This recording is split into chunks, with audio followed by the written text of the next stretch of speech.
Hello everyone, Anthropture of the Bloody Point. This is a Planetside 2 video which is going to demonstrate possible approaches and strategies to make the new player experience less painful.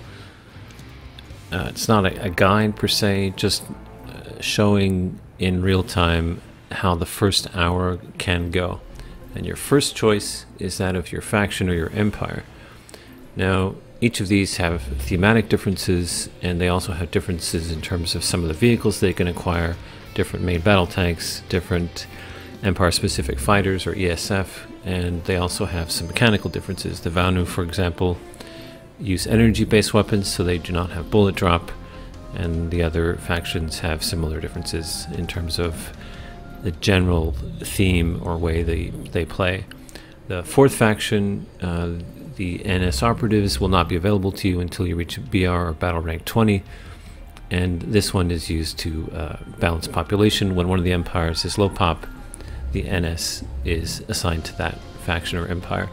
So I'm going to choose VS since that's what my main is and that's what I'm most familiar with. I am playing on an account with membership, which will give me an XP and cert bonus. So the rate of acquisition of both of those things will not be exactly correct, but it'll give you a general idea. So once you've chosen your empire, your next important decision is your server, and in fact you should probably choose your empire based on the server you're going to choose. As you can see, the different servers have different populations in terms of the empires or faction. If you can play on, for example, in this case, Emerald, the East obviously has the best ping, but I could play on Connery and West. 80 is acceptable. Each server has different prime times and different outfits that are stronger for particular empires. So depending on what you place the most importance on, you may want to choose a server that is not your lowest ping server. But keep that in mind when picking your empire. So the first thing you're going to do, and you're going to want to do this, is not skip this tutorial. As you could see, I deselected it, but only because I've done it before. The next thing is, once you've done the tutorial, you'll also want to do the training. You can see I'm getting a bunch of unlocks here. These unlocks are due to the fact that my account has particular properties having been, created some time ago, and I'm getting these retroactively, but as a new account and a new player, you won't have that. There are coupon codes that you can apply, which will unlock certain cosmetics, as well as, so yeah, I'm BR1, you can see. I have the very basic stuff. So yes, coupon codes, I'll link those in the description and demonstrate those a bit later. So the next decision you have to make is what class you play, and my recommendation is to pick one that will optimize your generation of certs. Certification points are how you unlock, upgrade, customize, and do all kinds of things for your character. You also want to pick a class which is suitable for the type of gameplay you're going to be engaging in early on, that you're going to want to do. So I would recommend either the engineer, the medic, or the infiltrator. Each of these has methods by which they can passively gain certs and XP, and it's a very good approach when starting out.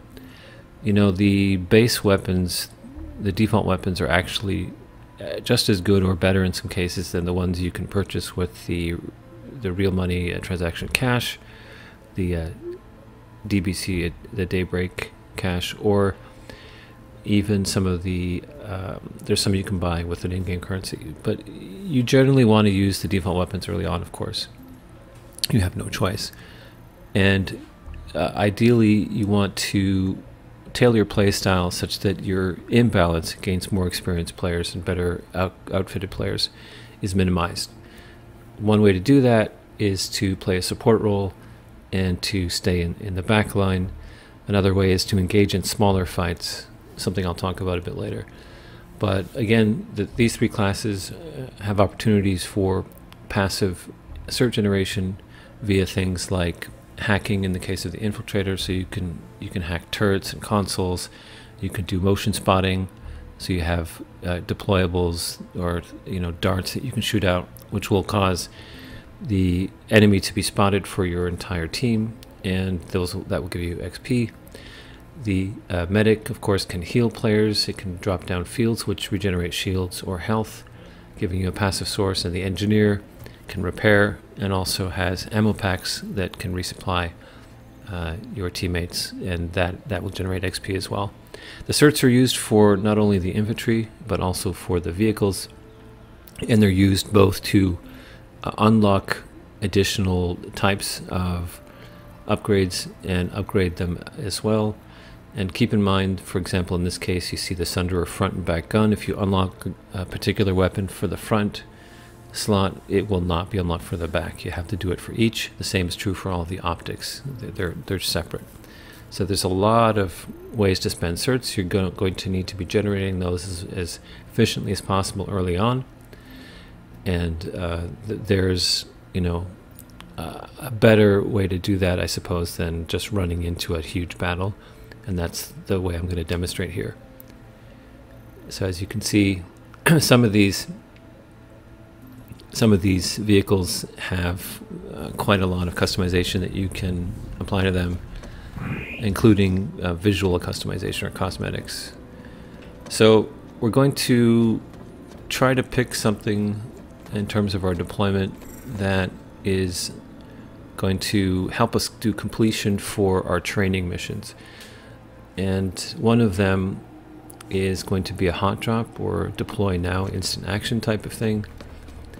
And oh yes, as mentioned, the depot has the ability to unlock codes. So I'll post these codes in the description. I'm not sure if they're still active. Most recent thing I could find online was early February of this year saying that they were. Because I've used them, I can't really tell, but I will post those, and those will give you some weapon unlocks.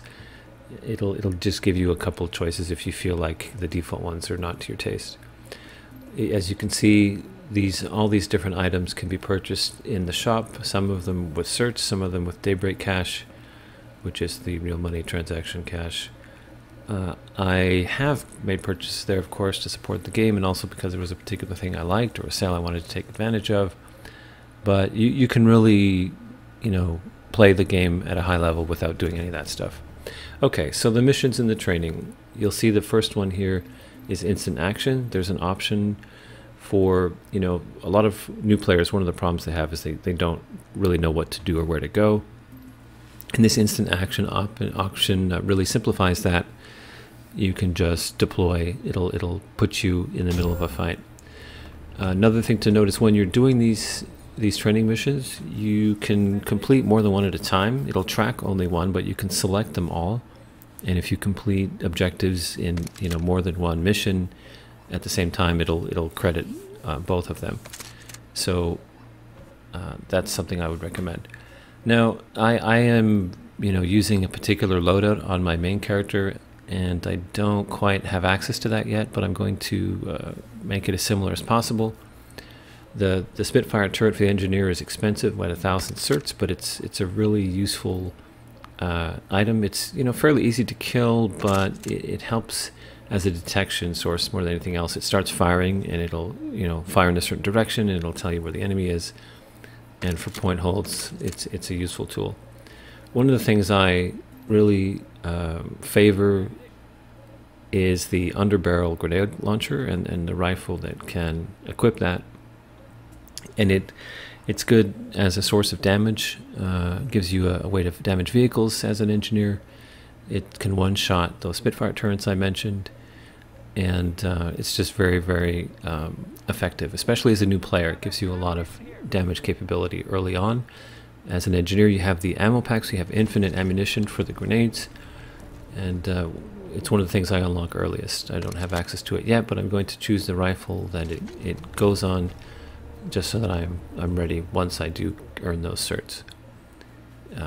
It's not to everybody's taste, but as you can see in some of the videos on my channel, once you get good with it, it can be very effective, and it kind of goes beyond a noob tube to a finesse weapon, and you can make some really good skill shots with it.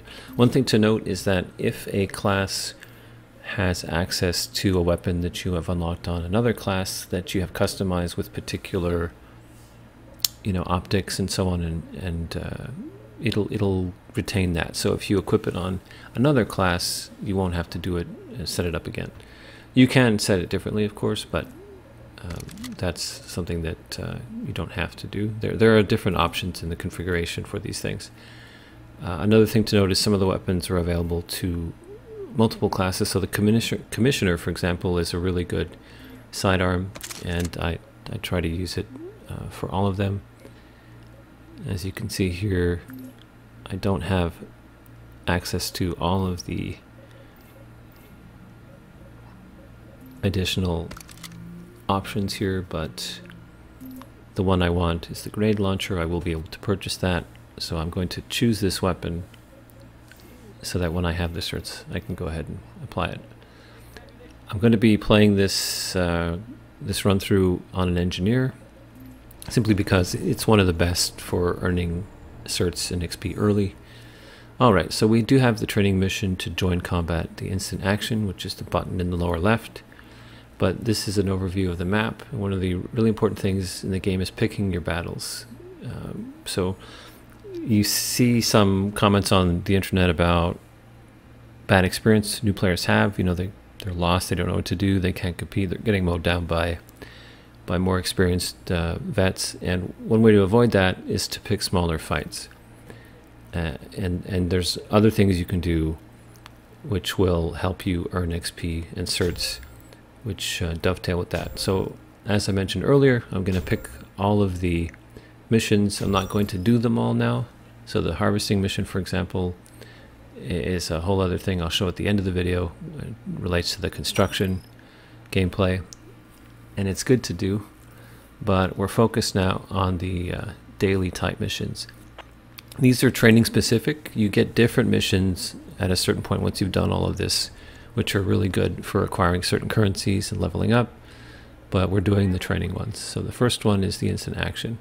Deploy using joint combat, so we'll go ahead and do that, an easy completion. This will pick a battle. It'll put you at one of the hotspots on the map, designated, you know, by these flashing lights. You drop in a drop pod, similar to as if you used a squad beacon. I'm going to land on the roof here so I can get a good view of what's going on. This is a kind of a mid-sized battle. One thing that new players experience is being overwhelmed just simply by they go to the biggest battle on the map, where there could be, you know, 50, 100 people more, and they just get insta-killed. Of course, those battles are fun, and you can compete as a new player, but until you really get past that first hour, it's better to be more conservative. You'll appreciate it later. Okay, so first easy kill there. As you can see, I got quite a bit of XP and leveled up, which gives me some certs. I already have 430 odd certs by completing one of the training missions. So now I'm going to continue operating from this position until I get killed. You'll notice individual actions will earn you certs. You can see it in the lower left under the mini-map or radar map. Another thing you'll notice at the top of the radar map, when you have it in this larger configuration, you get a percentage of the different empires in the hex, and that's a good thing to keep an eye on to know whether, you know, you should be spending your time with this battle or not. Alright, so I have 4 more to do. I'm going to pick a different location. I'm going to stick with the engineer, however. I do have some certs though, so now I can make some choices with my upgrades. One of the things that's good to upgrade early with the engineer is the ammunition package. By default, you start by being able to place only one. You can spend certs to upgrade that to be able to place 2. It also increases the range at which it can resupply people, which again is a really good, in a large battle, it's a really good passive source of cert points. But I'm not going to do that. I would probably rather spend my points to upgrade my weapon, bring my weapon more in line with the weapon that I'm used to using on my main, which, you know, I have a lot of muscle memory for, especially as regards the grenade launcher. So here you can see you can purchase these things with the real money transaction cash, the Daybreak cash, or you can use certs. I'm using certs, of course, and I want to upgrade the site. There's a lot of options with these. It's one of the things that's really quite good about Planetside 2 is the level of customization, not just with cosmetics, but also with practical, you know, differences, not just in the weapons, the vehicles as well. So, you know, you have the ability to find something that works for you, and then you can go down that route. All right. Again, as you can see, lots of customization options. A lot of resources online as well. You know, people going over the different statistics on these things and what's better, what's worse. There's a lot of personal taste involved, but for certain of these, there's definitely a go-to that most people lean into. All right, so we have our upgraded weapon for our primary, and then we're going to do something similar for our secondary. There's a new tactical slot, which the tactical items are unlocked using a different currency. These are merits, and they're earned through specific activity, squad-based or outfit-based, rather, which you can use to add things, such as even, you know, a pocket flash, which is a small vehicle that you can use to move around. All right, so as I mentioned, one of the good things to do early is to pick smaller fights, and the fights that are not only small but in confined areas are good for new players, especially if you're using this particular loadout I mentioned with the underbarrel. As you can see, you can put out damage, which will help start your fight out at an advantage, and given that a lot of the vets will be at an advantage already, and it'll help even the playing field. This base also has quite a lot of things to repair, which you can, you know, use to gain certs and XP being an engineer. Victory is at hand. Things to destroy if you were assaulting the base, and lots of points which are fairly far apart and take a decent amount of time to get from one to the other, which if you're dealing with a small number of enemy, you can, you know, swap them back, capture them back and forth, which helps with mission completion and of course generation of XP and certs. This base is a newer outpost. It wasn't, you know, in when it originally launched. I forget how many years ago it was added, maybe 5, I'm not sure exactly. Some people like it, some people hate it. It has mechanics which are not existent in other bases, like this shield. It can't be passed through unless the controller near the door is destroyed. So this, for example, if I own the base, this particular area between the shields would be secure, unless there's like an entrance on the side wall. It can be confusing for new players, you know, though I recommended this base for various reasons. It's very confusing. It takes a little getting used to figure out how to get from point to point and to know where everything is and what everything does. Okay, so as mentioned, you can see the underbarrel one-shots the turret.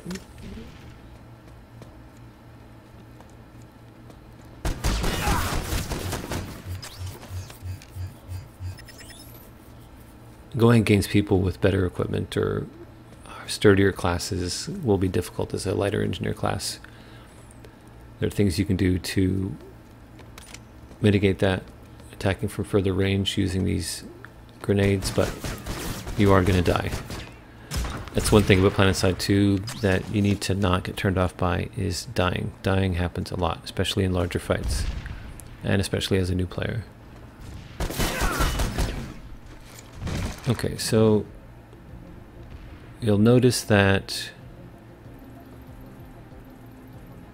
as we own the base, we have a spawn inside, but it's, you know, far away from the points.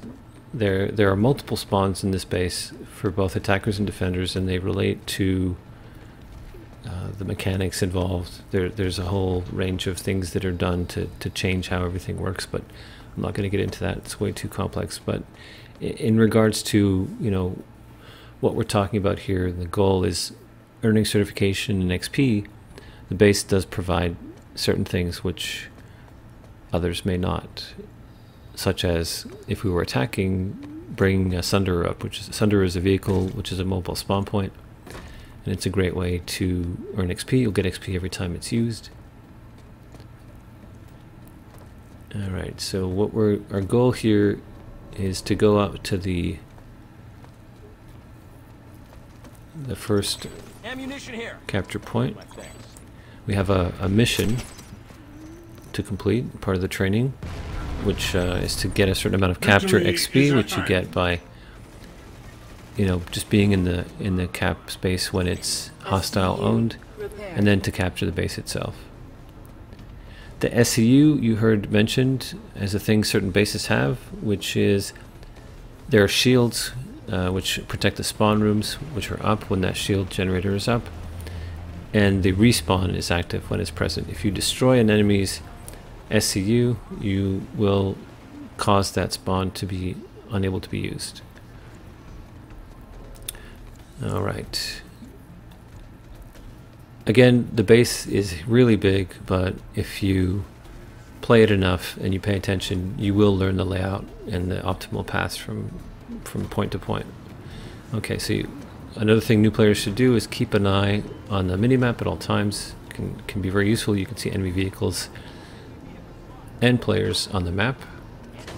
So I was moving to this point specifically to block this entrance. These shield generators have been destroyed. If I'd gotten here, I don't know, like a minute or two earlier, I could have repaired these and that Sunderer would not have been able to get in through here. So, as is often the case in the game, you can anticipate the enemy action and take action yourself, which will, you know, make what they're planning to do impossible or more difficult.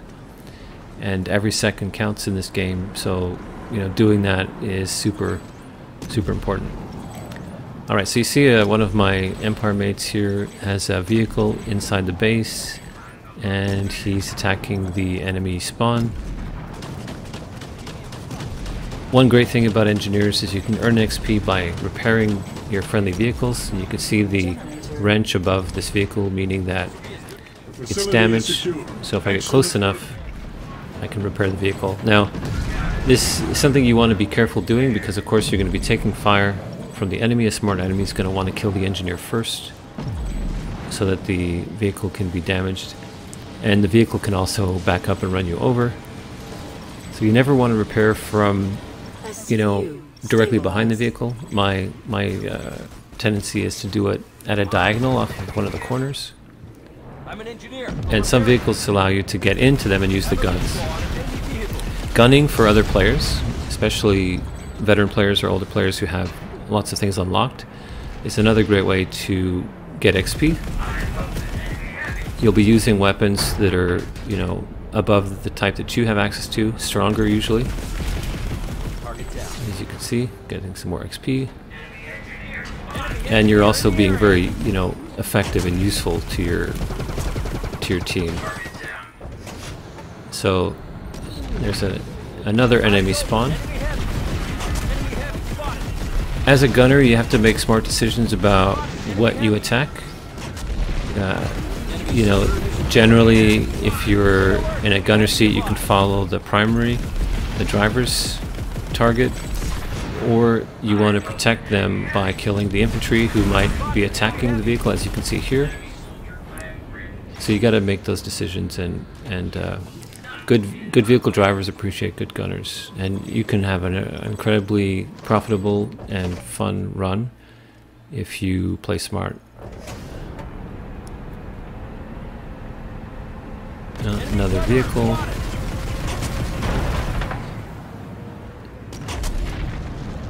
Of course, depending on the orientation of the vehicle you're in and the gunner seat, Sometimes you will not have a clear shot.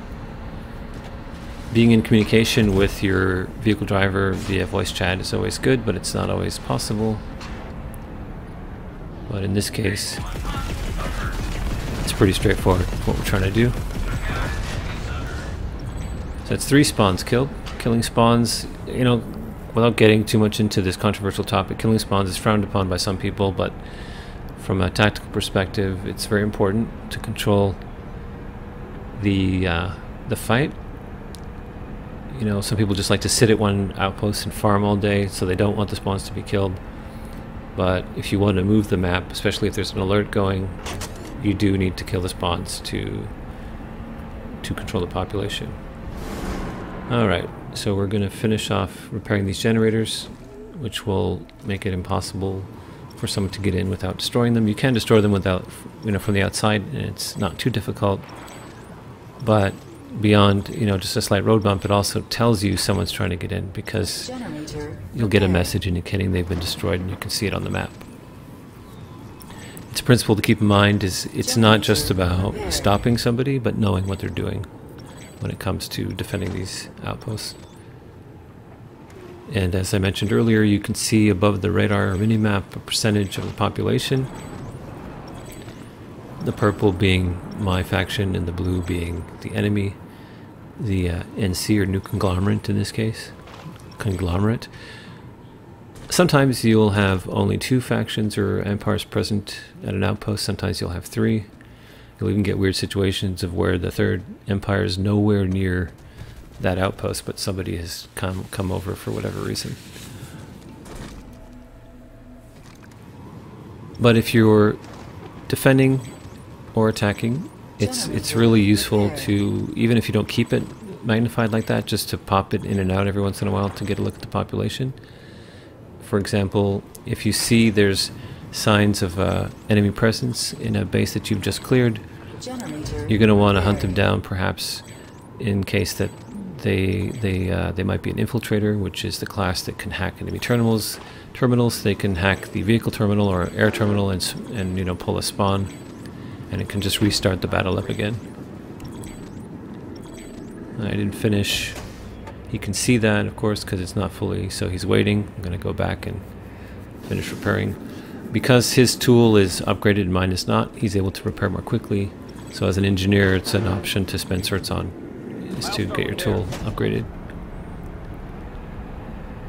Alright, so again, as an early player, if you can find a faction mate who is... Oh, that's one thing I should mention. One thing I like to do is put waypoints on the map, not just for specific locations, but for facing to, you know, the enemies in a particular direction. Sometimes in a fight, especially if you're spawning in different locations, it's not easy to know exactly where everything is, and having that waypoint as a quick reference is useful. So there is an enemy infantry, a medic nearby, who has the capability to drop C4, but there's also that vehicle. This guy didn't choose to pursue the vehicle,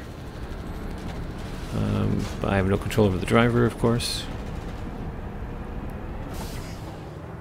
I'm not sure what he's doing. He can't get up there. He's going to get out, I guess. Yeah, he's exited the vehicle. When you're in a vehicle, on the right side you can see the names of the people who are in it and what seats they're in.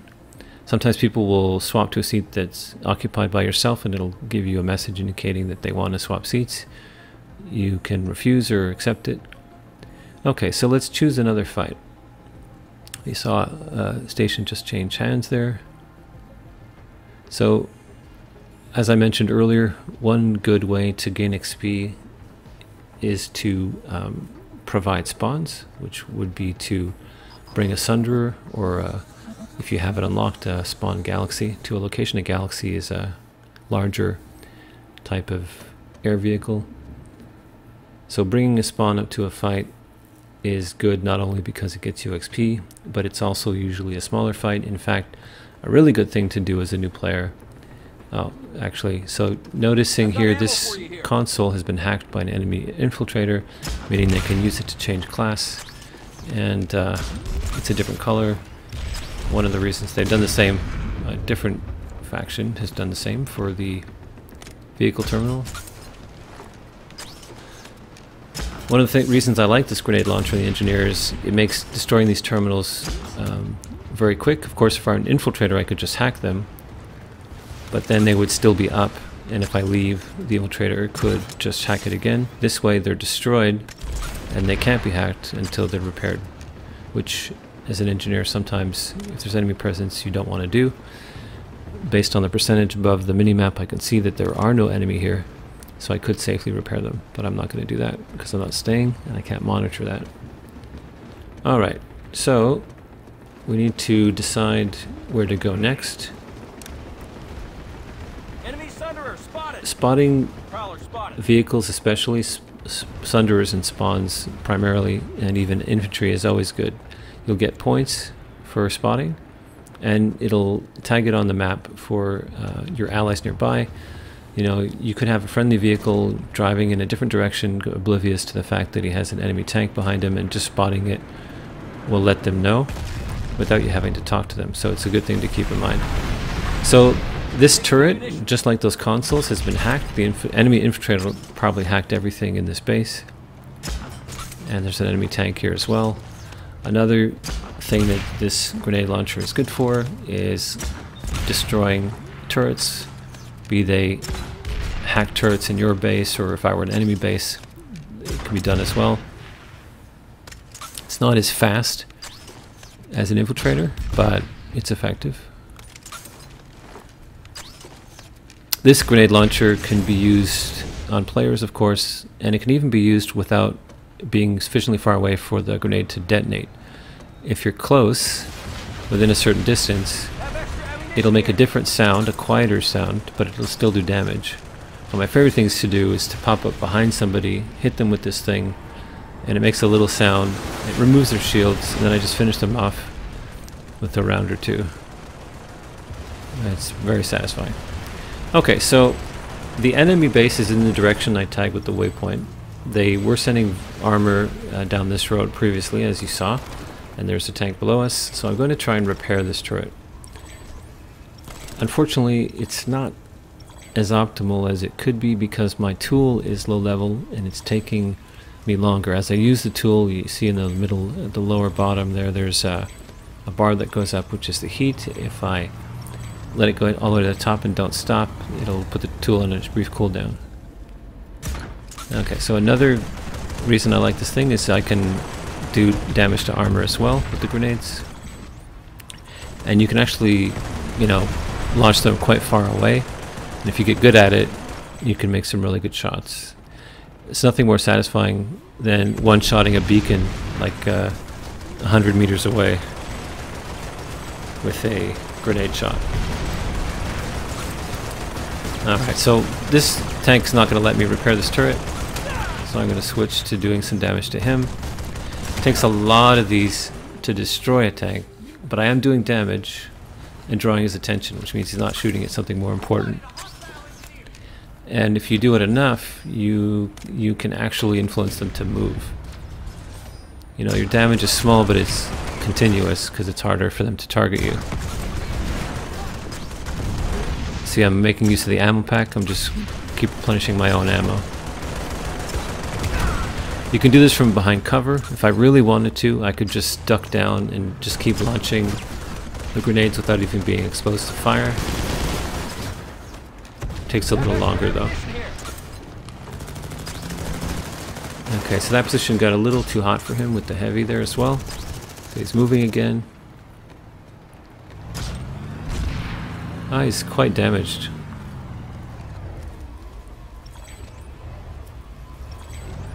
Take some ammunition. He's going to stop and repair probably. So one thing that's important to players is to recognize which vehicles hold one person and which hold two, and which vehicles have only the main gun and which have a secondary gun. This one you can see has one on the top, which is controlled by a second player, and then the cannon, which is controlled by the driver. So the second guy got out, and the driver is pulling away. Okay, so I got hit from up above. So this base is it's not a lot of friendly pop there. It's not really optimal for our purposes, so we're gonna relocate. But I do have more certs, so I could unlock more equipment. The Spitfire turret's pretty expensive. You will earn a decent amount of certs even in the first hour, as you'll see from watching this playthrough. This will be an hour of the new player experience. And again, I have membership, so I'm getting 50% more. But you can, do the math, and it's still a respectable amount. Enough to get you past that initial not having anything feeling. And that's one of the main things that players complain about. Okay, so I'm gonna see about pulling a spawn up to an enemy base. This will get me some passive experience for those who use it, and of course it'll support my own attack. One thing to keep in mind is, this is a completely default Sunderer. It doesn't have any of the upgrades which will increase its speed or the strength of its shields or its weapons, anything like that. But I have gained a decent amount of XP already.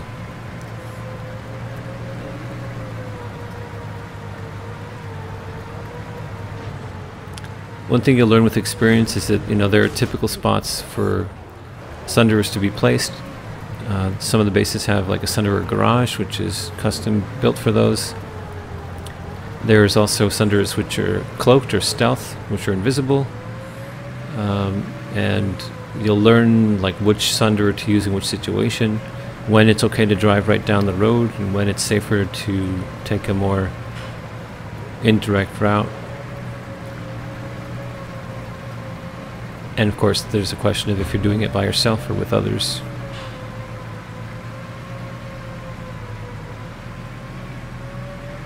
Waypoints are really good for marking your destination when you're planning to park a vehicle somewhere specific. It can get pretty hairy if there's a lot of activity and you're under fire. This obviously is a lot more chill.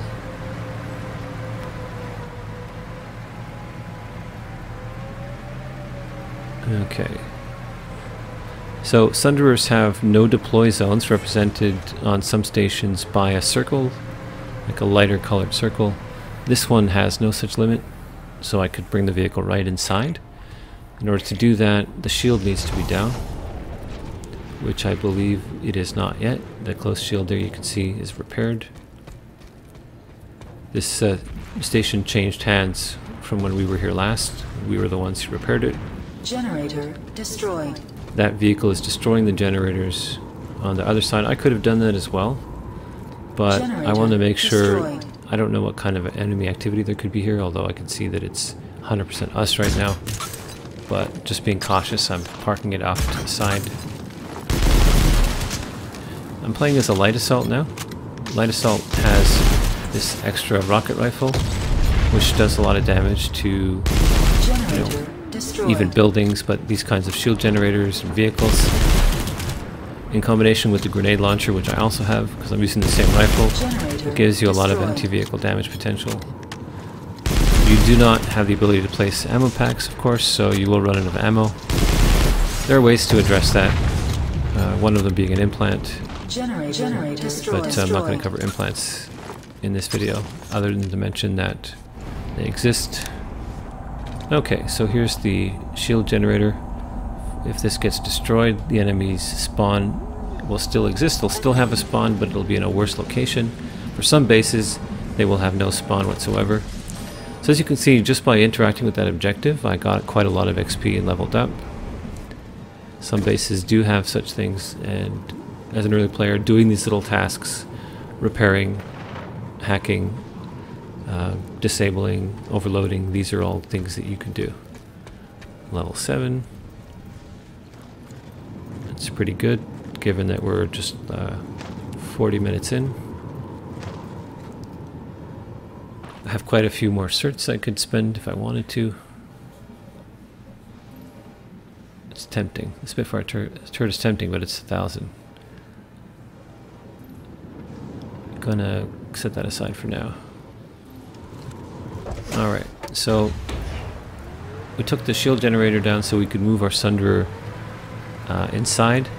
The other Sunderer, you can see he's parked it conservatively. He took fire, so he's parked it conservatively off in the canyon.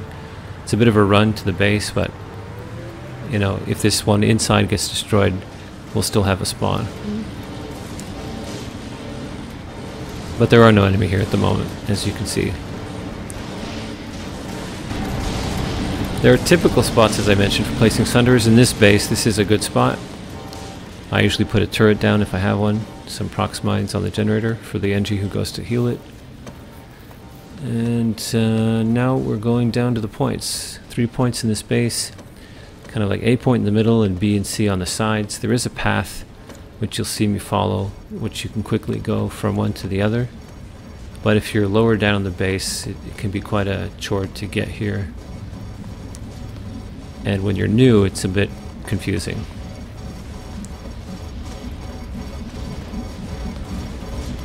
So that demonstrates, you know, the principle of picking small fights SCU and just doing objectives and generating experience that way. I do have this training mission for capture, so I'll skip ahead after getting enough of the points, and you'll see what XP we get for that. Very important whenever you're playing is to keep an eye on what your allies are doing. This guy was stuck on the other side, so I destroyed the shield. He's going to move on. And you can also see enemy on the radar map as well. So really, really useful to keep track of that.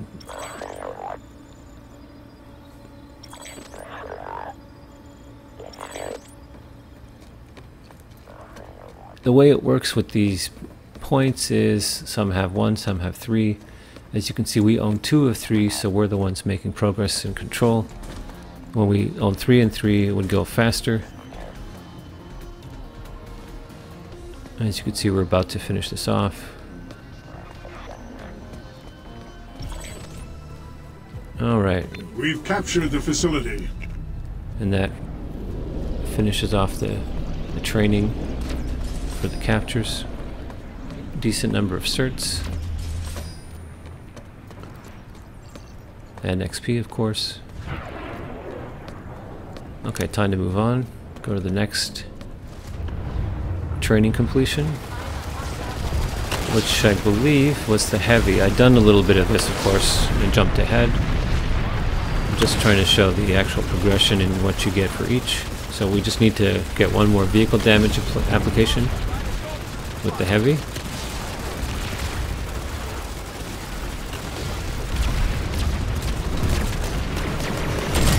Alright, died, but did the damage. Training complete.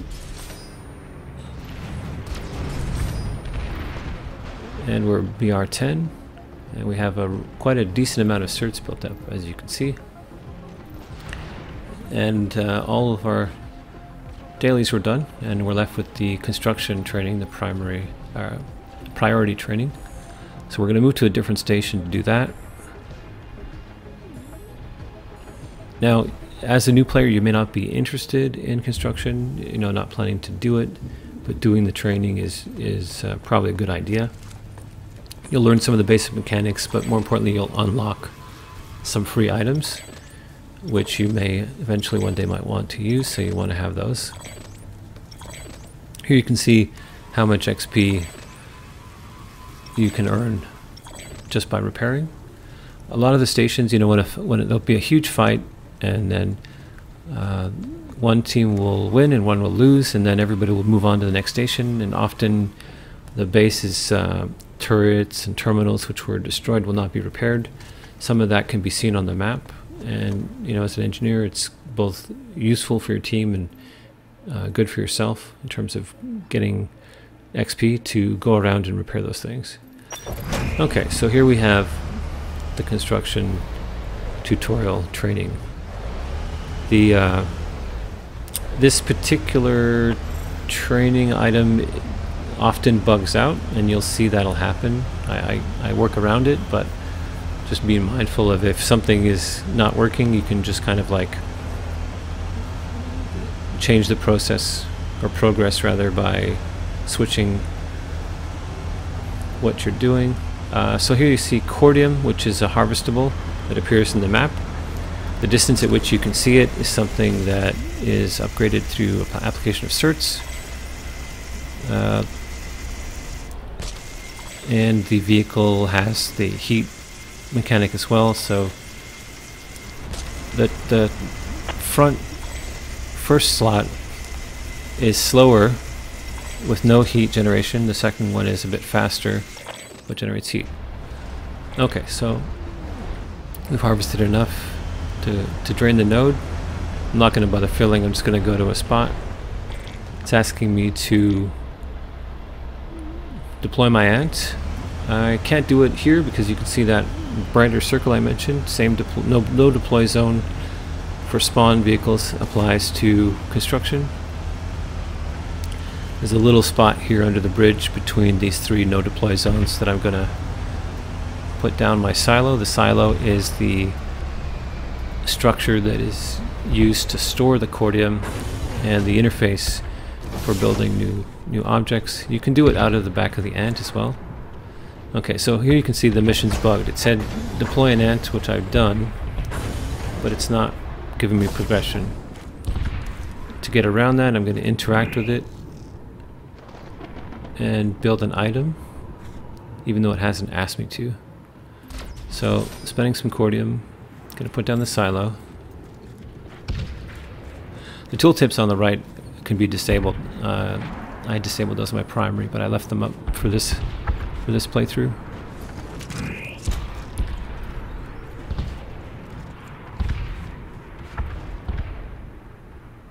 Now you'll notice I do not have the Elysium spawn tube unlocked. I could pay in certs to unlock it, but it's not advisable because it's a high amount, and you will get it for free by doing the tutorial. It's one of the things you get for free. So I'm just going to move our ant, see if we can't unbug the tutorial. I'm going to put the cordium inside, hoping maybe that'll do it.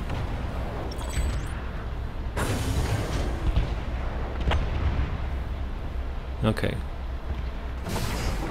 Now it's asking me to place the silo, so it's unbugged, but I've already placed the silo, so I'm going to delete it and build a new one.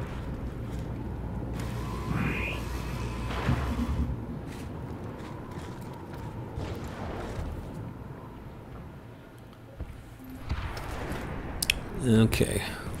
The fight is, pretty distant, so this is fairly safe.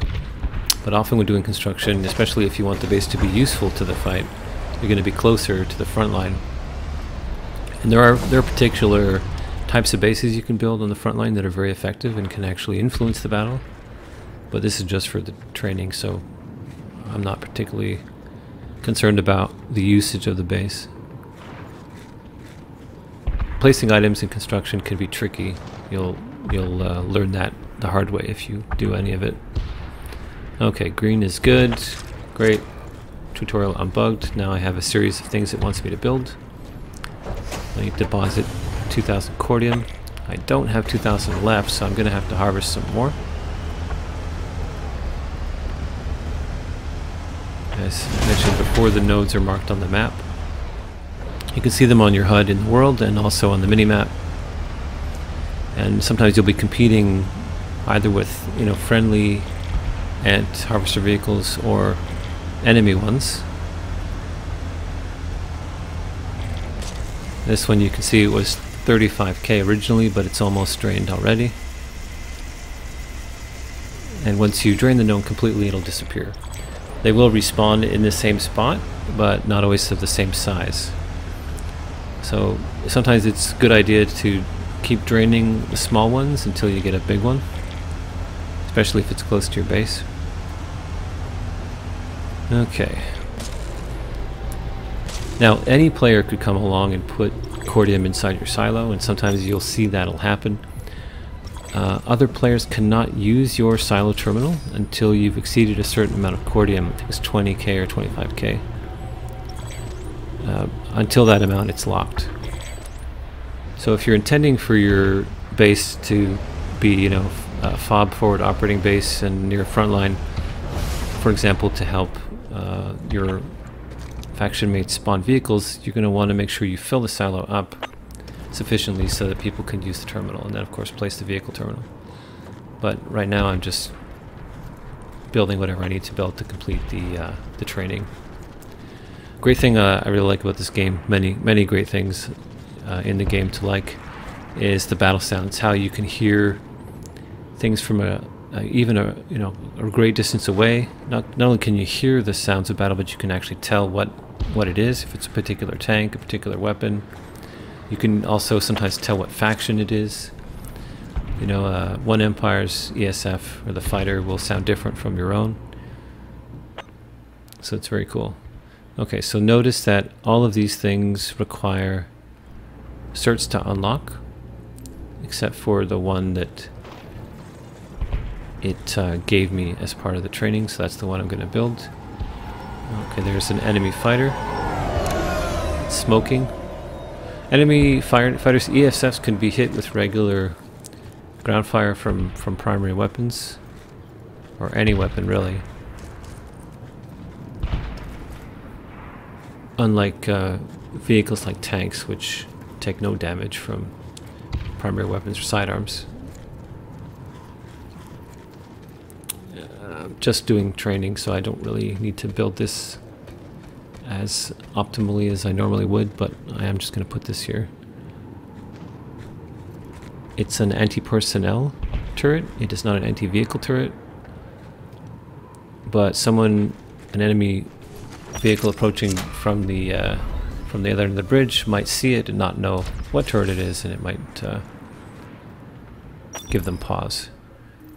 So again, making XP and making certs, almost 1,500 certs. That's quite a lot actually at this early stage. It could get you some good unlocks and upgrades. Okay, next it wants me to purchase a repair module, which it granted me. Repair modules will passively repair the structures they're slotted into. So if it's damaged, you can go away and it will eventually go back to full. It's something you want to overload if you're attacking a base, so that you don't waste time damaging something that's getting repaired. Okay. If you select an item in the construction menu, it will show you what modules can be slotted into it, or vice versa. This spot in an actual fight is actually pretty good. You will want it to be actively defended though, because you'll be taking a lot of heat from ground vehicles coming over the plane here. All right, so almost done this construction training.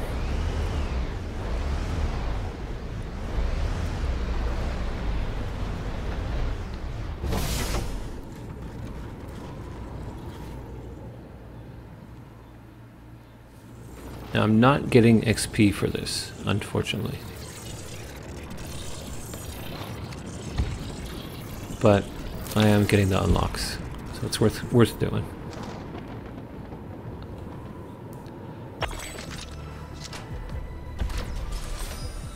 See, no XP, but that's okay. I got the vehicle terminal, which is the last item that you get granted for free. Very useful one. One thing you do not want to do, which I just did, is unlock things with certs. I just wasted 1,000 on something. Now, if you're starting out and you're planning to play construction, you may eventually want to own that thing and unlock it, but I definitely didn't need to do that, so I kept that in here to show what not to do. It's a common mistake. I should know better though, but given that this is just a test character, I don't really care.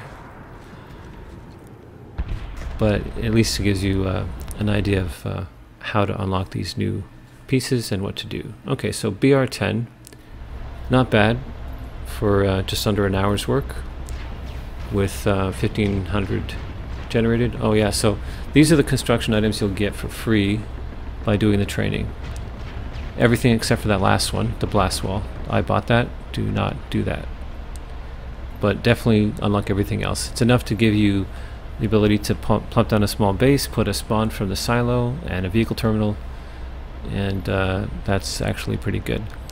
So beyond the missions, you also have directives, and some of these directives will also give you practical benefits. The implant packs, which you will need starting out early, and the one of them, the construction one, will actually give you a wall, so an additional type of wall that you won't have to buy. I'm not sure if there are any others that give you like practical items. Okay, there's the wall. I like that wall actually. I prefer it to the other one, so definitely worth doing. And once you have done the training, you can start doing the regular missions. Now you don't get them in this session, but if you're playing regularly, you will have these daily missions. Most of them grant you experience and certs. Some of them will grant you 2 of the other types of currency. This type that I'm doing this mission for is what's used to purchase or upgrade implants, or craft rather, and upgrade implants. And I try to do this every day because some of those take a lot.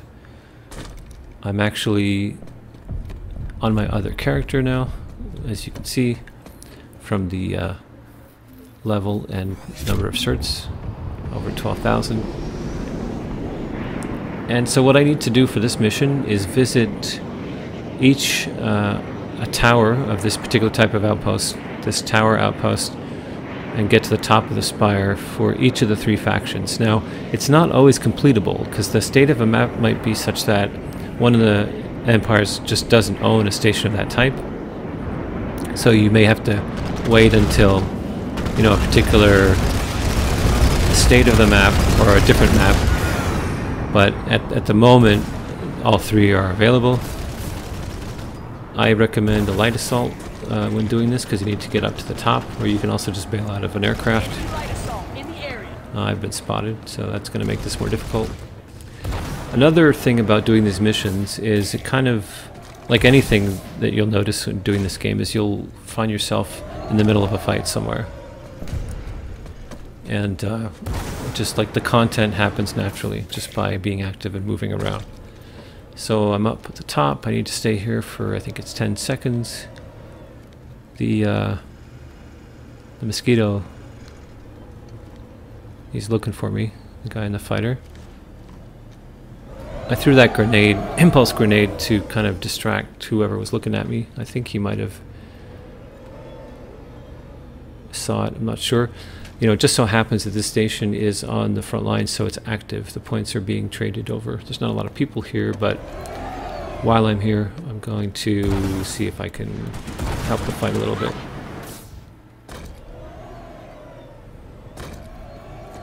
I'm not in the best configuration of this class. This is one I would normally not play. It's just for purposes of getting to the top. But I'll do what I can on it.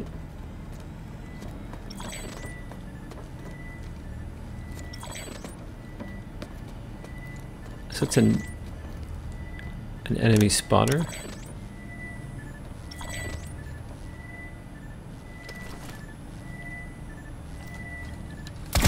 Oh, you know what? It probably wasn't enemy. That's my color blindness. Alright.